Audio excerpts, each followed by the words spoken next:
নমস্কার বন্ধুরা, আজকে নিয়ে চলে এসেছি আপনাদের সামনে আরেকটা নতুন ডেস্টিনেশন নিয়ে, যার লোকেশন হলো আমাদেরই কলকাতায়। জায়গাটি হলো তারাতলায় অবস্থিত নেচার পার্ক। তাহলে চলুন আর বেশি দেরি না করে এগিয়ে চলি জায়গাটি এক্সপ্লোর করতে। ঠিকানাটা একবার বলে নিই, Taratala road, Paharpur, Garden Reach, Kolkata ৭,৮৮,০০০। পার্কটি প্রবেশের জন্য আপনাদের ২৫ টাকা করে মাথাপিছু টিকিট কাটতে হবে রাস্তায় পাশের কাউন্টার থেকে। তারপরে আপনারা এক্সপ্লোর করতে প্রবেশ করতে পারবেন। আর কিভাবে পৌঁছবেন তা একটু পরে বলছি, আগে এই পার্কটির সম্বন্ধে একটু বলে নিই। এই পার্কটি হলো ভারত সরকার দ্বারা পরিচালিত একটি সংরক্ষিত এলাকা তথা একটি প্রাকৃতিক উদ্যান, যা নেচার পার্ক নামে প্রতিষ্ঠিত। এই পার্কটি মুদিয়ালি ফিশারম্যানস কোঅপারেটিভ সোসাইটি লিমিটেডের দ্বারা পরিচালিত, যেটি হল গভর্নমেন্ট অফ ওয়েস্ট বেঙ্গলের ফিশারিজ ডিপার্টমেন্ট দ্বারা অধিকৃত। নেচার পার্কটিতে আপনারা প্রচুর গাছগাছালি ও জলাশয় ও প্রশস্ত জমির এলাকা দেখতে পারবেন। এই সূত্রেই বলে রাখি, আপনারা প্রাইভেট কার নিয়ে এলে রাস্তার পাশে পার্কিংয়ের অনুমতি আছে, আর পার্কিং চার্জ পড়বে ৫০ টাকা। প্রথমেই চলার পথে আপনারা দেখতে পাবেন বাঁ পাশে ফুলের বাগান, যেখানে বিভিন্ন রকমের রঙিন ফুলের সম্ভার রয়েছে।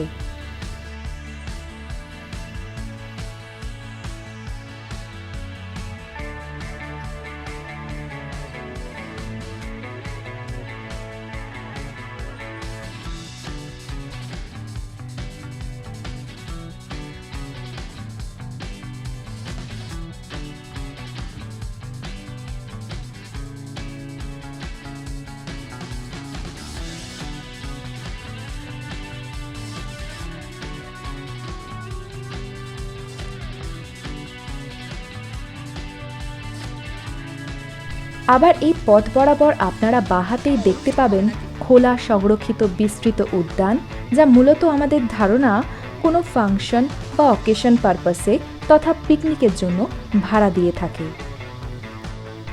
তবে বলে রাখি, এই পার্কটি খোলা থাকার সময়কাল কিন্তু সকাল ৮টা থেকে বিকেল ৫:৩০ পর্যন্ত। সুতরাং ওই সময়ের মধ্যেই আপনাদের পার্কটি বিচরণ করা বা পিকনিকের অনুমতি পাবেন।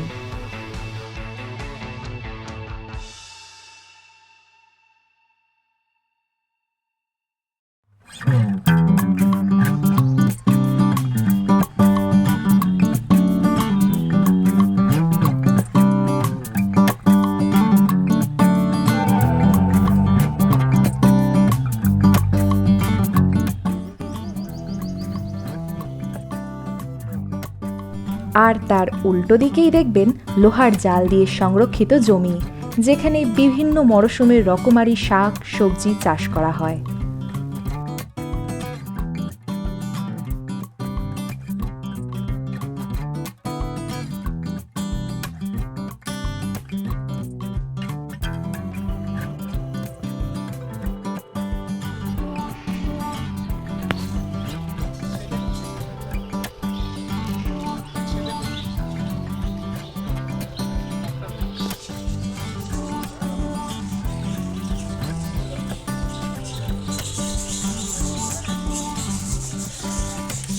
এরপরেই চলে আসছি এই পার্কটির অন্যতম একটি আকর্ষণের কাছে, যা হলো এখানকার প্রাণী সংরক্ষণাগার, যেখানে প্রথমেই দেখতে পাচ্ছেন সাদা খরগোশ।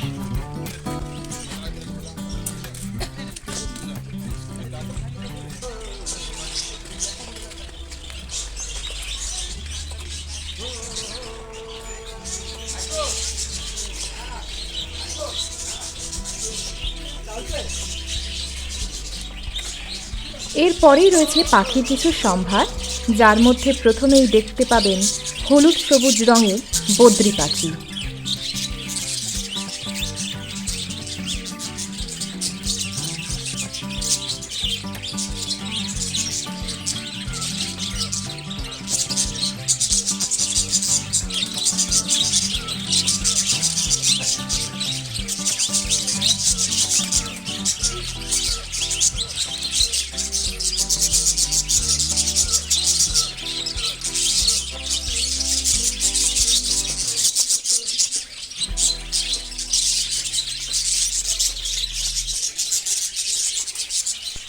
তারপরে দেখতে পাবেন কিছু পায়রা।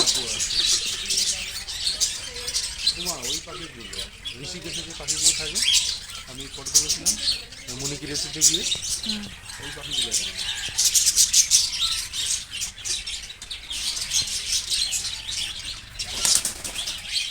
ও কাকাতুয়া।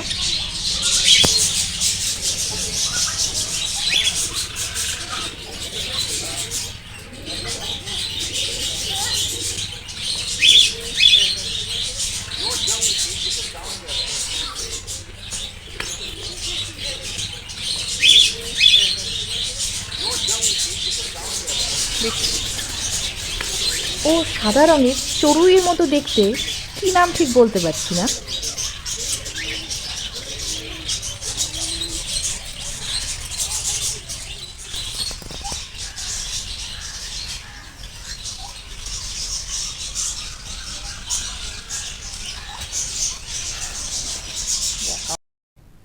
আর সব শেষে দেখতে পাবেন এখানকার ফেমাস টার্কি।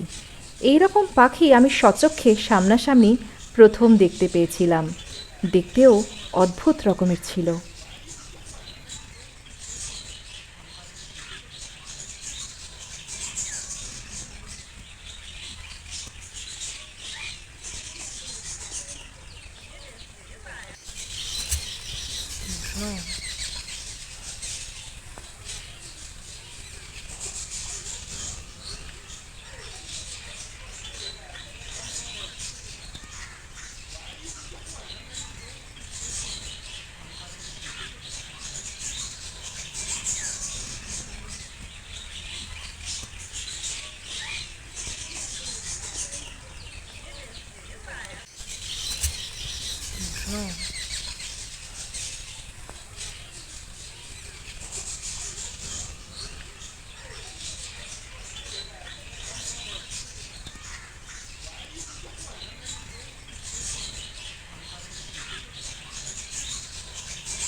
ওর ভিতর দিয়ে খাওয়ার ব্যবস্থা।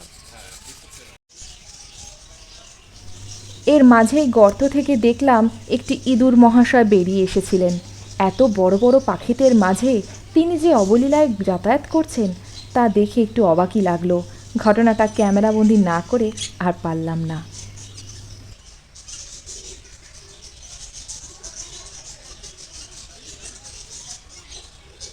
জাহাজ বাড়ি আছে, ভাড়া হচ্ছে 5,000 টাকা।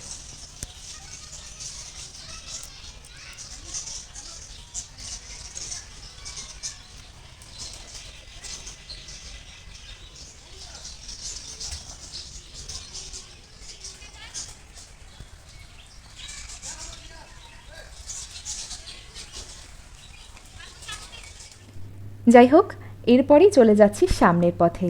এই রাস্তাটি ভেবে নিন নেচার পার্কের জাংশন।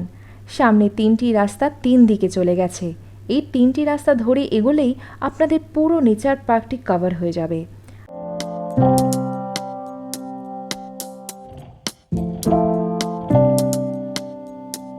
আর এটাই জলখাবারের হাব, যেখানে আপনারা খাবার, শুকনো সামগ্রী, জল কিনে নিতে পারেন।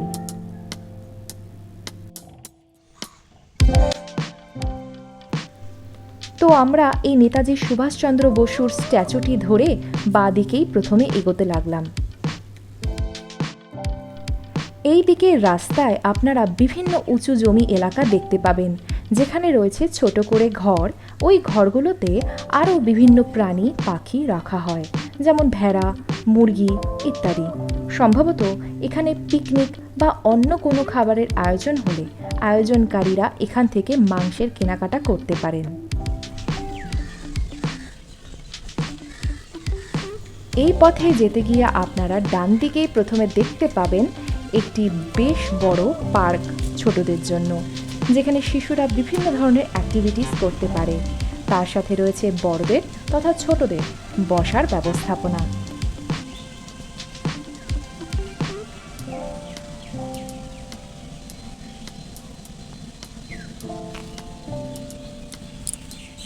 এই পথে আপনারা কিছু ফলের গাছও দেখতে পাবেন, যা মরশুম অনুযায়ী ফলে।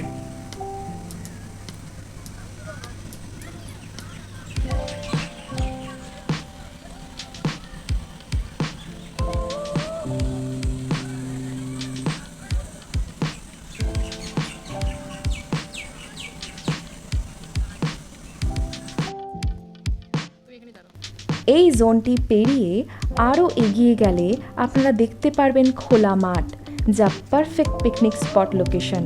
সাথে রয়েছে শৌচাগারের ব্যবস্থাপনা, আর পাশের লেকটি স্থানটিকে আলাদাই মর্যাদা দিয়েছে। এখানে ঘন্টার পর ঘন্টা কেটে যাবে আপনাদের।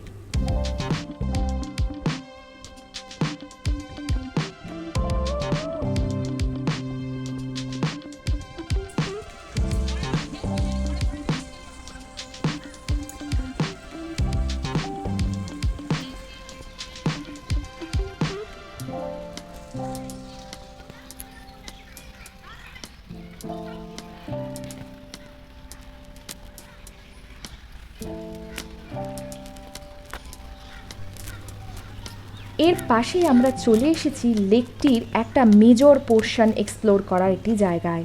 এখানে একতলা হোক বা দোতলা, আপনারা দাঁড়িয়ে পুরো লেকটা দেখতে পাবেন, যদিও বা দোতলাটি লকড থাকে সেফটির জন্য। এবার এখানে পৌঁছানোর পন্থার কথাটি বলি। যেহেতু আমরা যাদবপুর থেকে গেছিলাম, তাই সেখান থেকে যাওয়ার পথটি আগে বলছি। যাদবপুরে 8B বাস স্ট্যান্ড থেকে অটোতে করে আনোয়ারশা রোডে নেমে সেখান থেকে এগিয়েই টালিগঞ্জ ফাঁড়ি যাবেন। সেখান থেকে অটো করে তারাতলা, আর সেখান থেকে অটো করে সোজা নেচার পার্ক।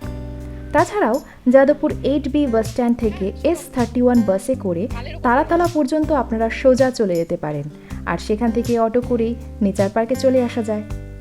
এটা ছাড়া বেহালাগামী যে কোনো বাসই তারাতলা হয়ে যায়। আপনারা সেই পথ ধরেও এই পার্কে অটো ভাড়া করে পৌঁছতে পারেন। এটি বাজেট ট্রাভেলার্সদের জন্য বলছি। এখান থেকে আপনারা লেকের বোটিং এরিয়াটিও দেখতে পাবেন। তার আগে এখানে কাঠবিড়ালি মহাশয়ের দেখা পেলাম, তাই সেটাও ক্যামেরাবন্দি না করে পারলাম না।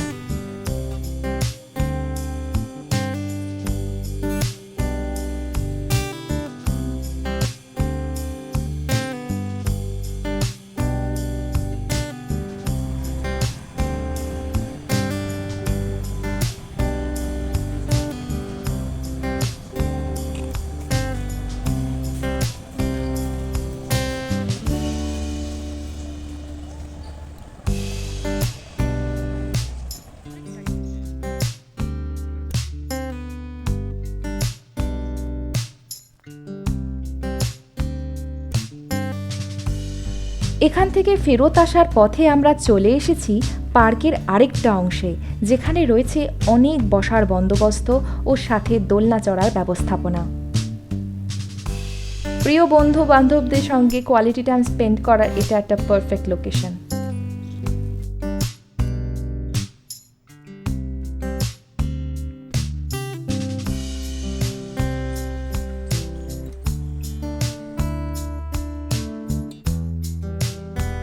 ফেরার পথে আমরা আরেকটি জাহাজ বাড়ির মতো প্রপার্টি দেখতে পেয়েছিলাম। এটিও আরেকটি জায়গা যেখানে পার্টির জন্য ভাড়া নেওয়া হয়। এরপরে এই পথ ঘুরেই আমরা মিট করলাম দ্বিতীয় জাংশনটিতে, আর তার পাশেই রয়েছে ডান দিকের একটা পথ যেটি সোজা নিয়ে যাবে আপনাদের বোটিং কাউন্টারের দিকে। এখানে স্পিড বোট ও প্যাডেল বোট দুটিরই ব্যবস্থাপনা রয়েছে। প্যাডেল বোটে 4 জনের বেশি বসা যায় না, আর টিকিটের জন্য 30 মিনিটের জন্য 100 টাকা ও 1 ঘন্টার জন্য 200 টাকা।